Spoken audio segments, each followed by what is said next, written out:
In the Philippines, there exists a real paradise island, not just one proclaimed as such by YouTubers and travel vloggers. This island has been protected from most forms of human activity for 30 years. The name of the island is Danjugan.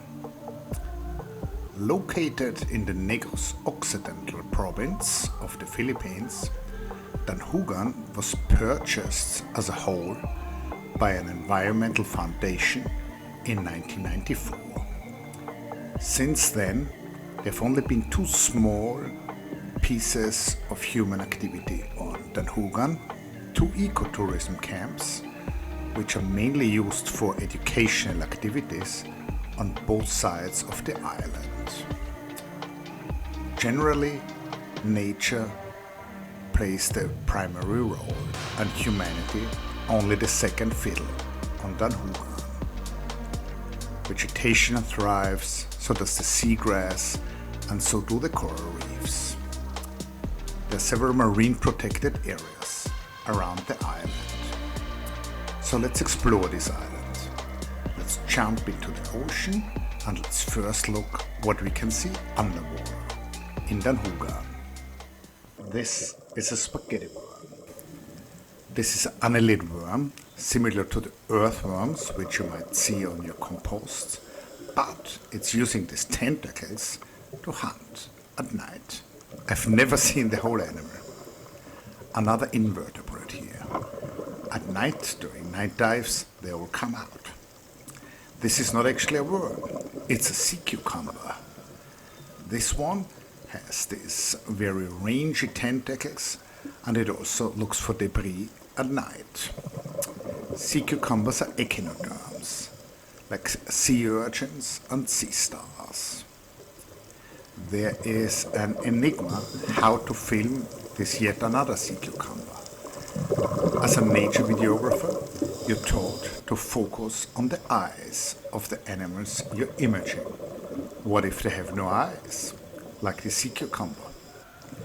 There is an octopus here. This is a very good sign that the marine protected area is actually working well. A small scorpion fish. The biodiversity of the oceans in the Philippines when they're left to their own devices is just simply stunning. Here we have a sleeping rabbitfish.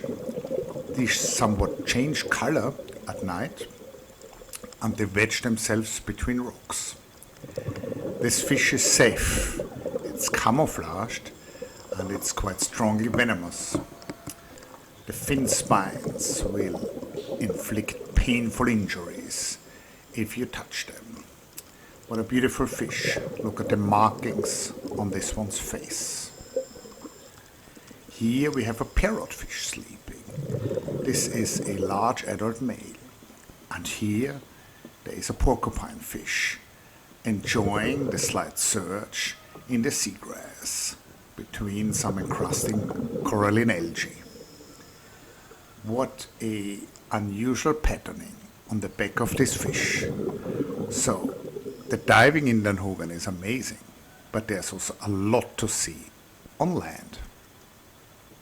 I like people, and I actually love the active, sometimes chaotic buzz you get in the Philippines.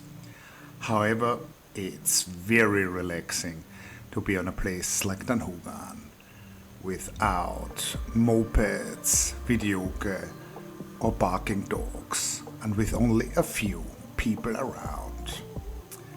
There should be more places like this, where nature is number one and people are merely guests.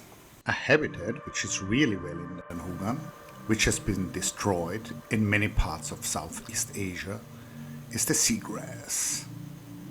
These are actual vascular plants, although they're not grasses, and the seagrass usually covers an area underwater right from the shoreline to a depth of only 1 or 2 meters.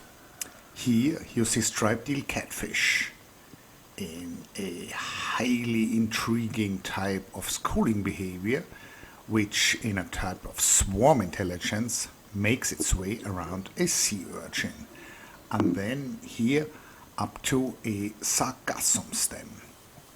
Another very important type of marine plant.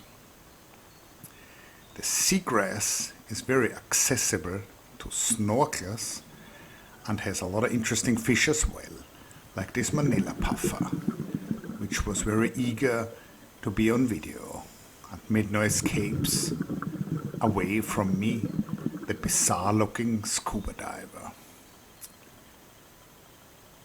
And there's another habitat which thrives on Danjugan, which is stressed or which has been destroyed in so many parts of Southeast Asia, the mangroves. These are trees which grow from the land right into the ocean. Some of them grow in the intertidal zone, some of them actually grow in seawater, which is a significant challenge for the physiology of a tree. Look at these Gigerian branches of the roots of the mangrove trees.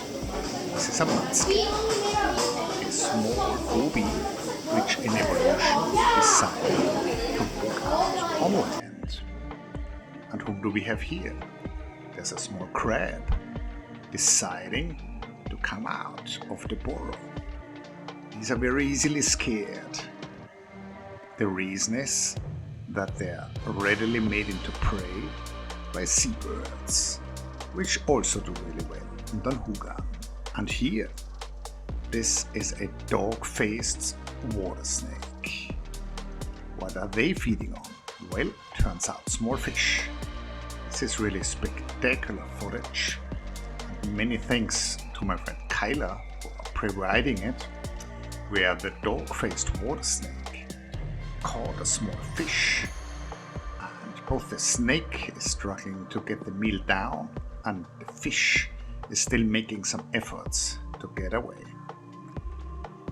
It's heartwarming to see reptiles in the wild in the Philippines. This is what nature does. There's predation. And it's great to see nature in action on Danjugan. Eventually the snake managed to get the protein from the fish into its digestive system. And it lived to hunt for another day.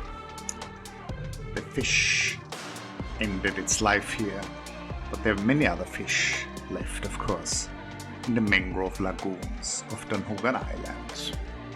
I enjoyed the diving in Danjugan, but particularly the mangrove exploration is something which to me as an eco-explorer is especially attractive and exciting every time I have the chance to visit the island. Here we go, snake, mild side.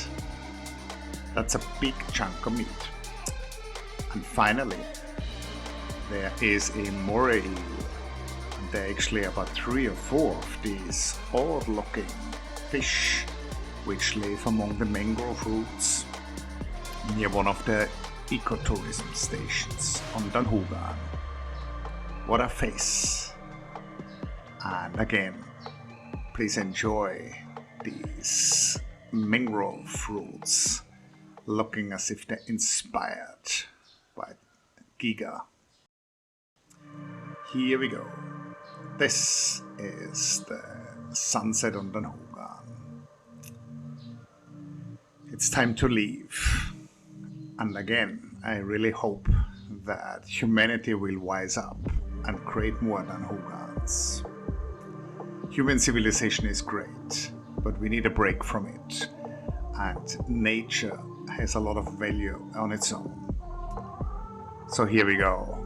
If you've made it so far, maybe you're interested in some of my books. This is The Life of Gobies, 25 future dives together with James Reimer about environmental problems in the ocean.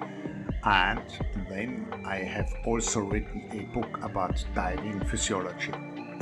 Enjoy. See you soon.